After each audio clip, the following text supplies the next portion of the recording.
Good afternoon and welcome to Liverpool Life. I'm Jack Prescott. And I'm Rihanna Smith. Our top stories today. A Liverpool Life exclusive investigation into illegal dogfighting in Kensington. Police were out in large numbers last night amidst a spike in violent crime. And we look at the government's fracking ban effect on Sefton. And we also have the latest sports news. But first today, a Liverpool Life exclusive, a Merseyside animal rescue centre is having to move location because volunteers are facing violence from dogfighting gangs. The centre's manager says staff out exercising dogs have been attacked and threatened by individuals trying to steal specific breeds for fighting. Viewers may find some of the following scenes upsetting.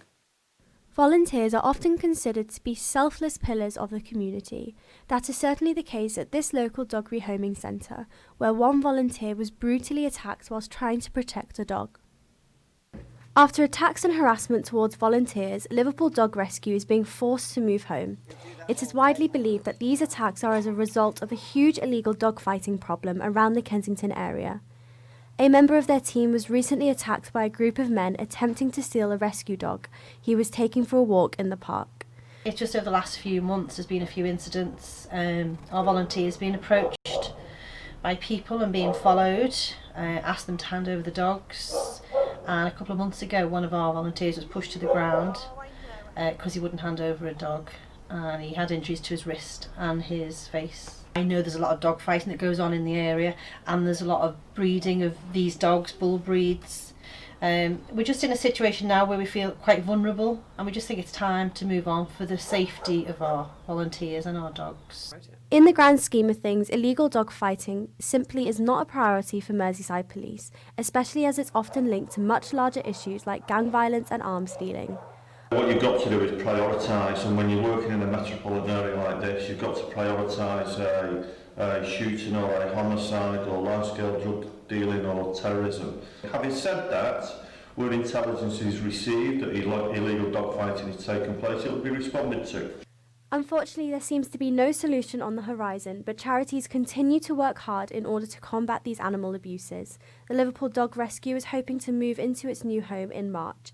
Keep an eye on their social media to find out how you can help ensure the safety of the owners, volunteers and their dogs.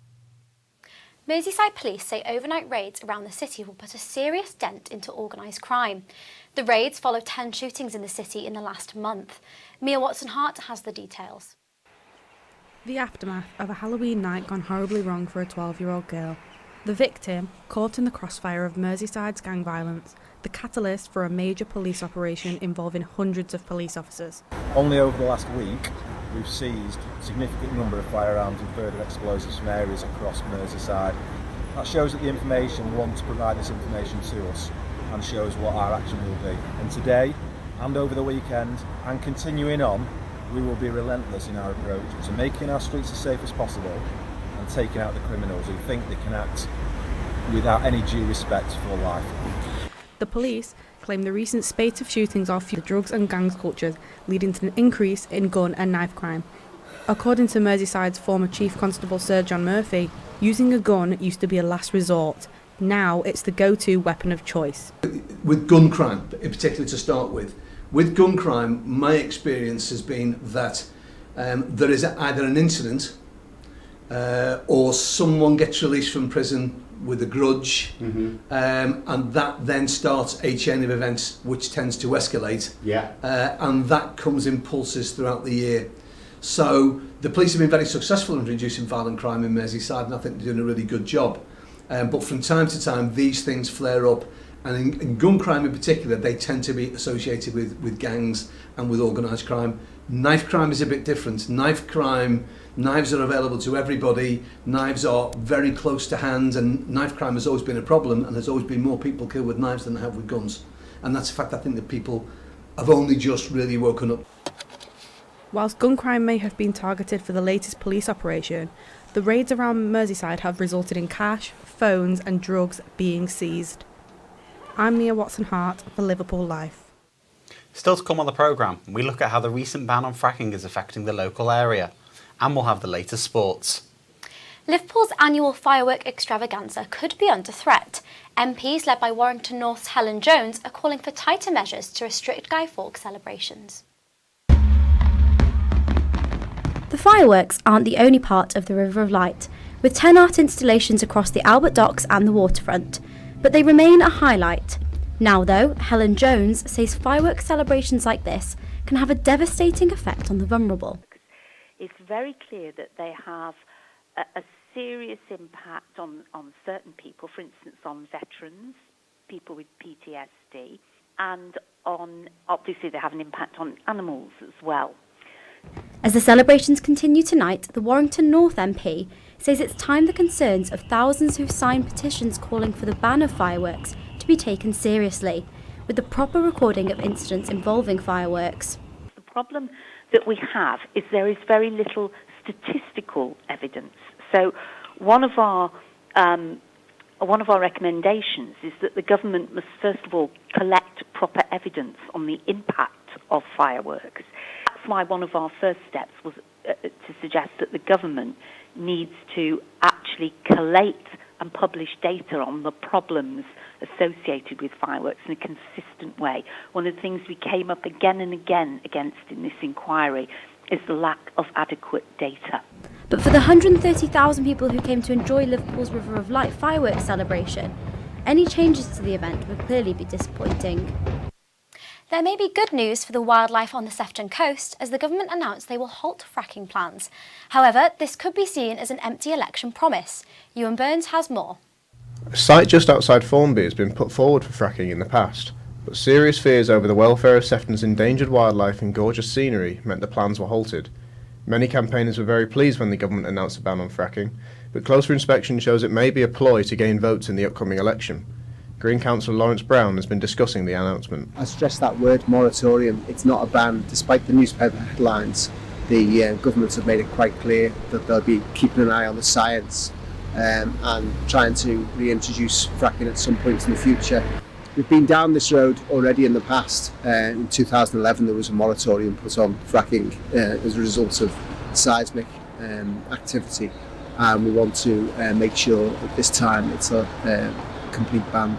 Britain is a very windy place, so we've got that availability. We've got the opportunity. Wild, offshore wind operations give us that availability, so let's make use of it. Aurora Energy Resources, the company who wanted to frack near Formby, did not respond to our request for an interview. Ewan Burns, Liverpool Life. Rainhill's first Scarecrow Festival has been ruined by vandals. All that's left of the 25 scarecrows made by children from the village are the few safe ones behind shop windows. Residents have been hurt by the attacks on the scarecrows, and the shadow it is cast on their first festival. No, I think that's the kind. It sounds horrible. That's the generation we've got at the minute, and we need to change that. But it's sad for the people who've gone out and actually made the effort to do something. Why do you need to destroy something like that? It's not hurting anybody. It's a bit of fun. I don't see why people have to do that. Terrible. That was just disgusting. Yeah, really bad. An event in the Bulletin Triangle this weekend showcased the efforts of wildlife organisation Back from the Brink, who are trying to save endangered species from extinction in Sefton. Ben Kelly attended the event and has the details. Sefton Sand Dunes is not only one of the more picturesque places in the north of England, but also a home to a variety of rare wild and plant life. The natterjack toad, sand lizard and northern dune tiger beetle are among the species living in the sand in Sefton. But due to a number of pressures, including urban development, overgrown vegetation and human disturbance, their habitat is in danger and extinction is a possibility. That's where Back from the Brink have stepped in. A project started in June 2017. They're a group of volunteers and rangers passionate about saving species from being threatened. At their free event at Constellations, I spoke to project leader Fiona Sunners, who told me more about what Back from the Brink are doing to make a change to the damaged environment. So on the Sefton coast we've got the natterjack toads, the sand lizards and the northern dune tiger beetles as our focus 6 or 3 primary animal species.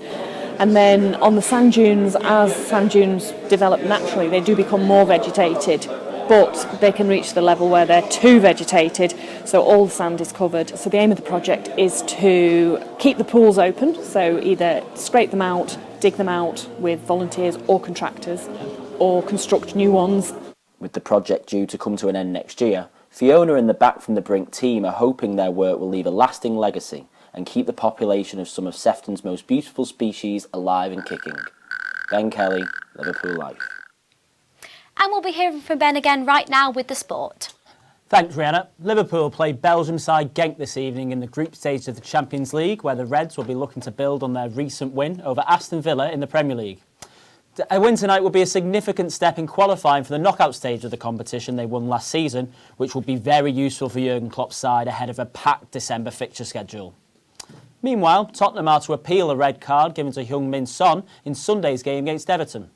The tackle led to a severe ankle injury for Blues midfielder Andre Gomez, who was discharged from hospital today after successful surgery. Referee Martin Atkinson seemed ready to brandish a yellow card for Son's challenge, but instead changed his mind and showed a red. This sparked controversy amidst a wider debate about the role VAR is playing in the game. Some Premier League managers are set to meet with the referees boss Mike Riley this week to discuss the system, which has been heavily criticised since its implementation. And that's all for the sport. Back to you, Jack. Thanks for that, Ben. There's a debate over whether Tottenham should be appealing this red card, isn't there? Can you shed more light on that? Yes, absolutely. Now, the debate comes really from a moral perspective. Tottenham are obviously disgruntled the fact that the referee first went to give a yellow card and then decided to give the red. The tackle was cynical, but it wasn't particularly severe enough to brand a red card in the first place. But the tackle did plate the player's leg, so there's a question really over whether Tottenham should just take this on the chin or appeal the decision. That sounds like a difficult issue there. Thanks again, Ben. And now the weather with Chloe O'Connor. Q. Overnight, the skies should begin to clear, allowing temperatures to fall and isolated icy patches to develop. The early hours could see some localised mist and fog, minimum temperature -3 degrees. Tomorrow, any fog patches may be slow to clear. A frosty start is expected, with the rest of Wednesday likely to be cold, with outbreaks of rain arriving from the west. Maximum temperature 8 degrees. Now back to the studio. Thanks, Chloe. And finally, congratulations are in order to Dante Marvin. The 11-year-old from Merseyside has won the Child of Courage Award for working with other children with disabilities at the Pride of Britain Awards. Dante was born with brittle bone disease and spent most of his life in and out of Alderhay Hospital, but the West Derby boy refuses to let it affect him. Congratulations, Dante. That's all from us here. For more news and sport, check out our website, www.jmujournalism.org.uk. Have a lovely evening. Goodbye. Goodbye.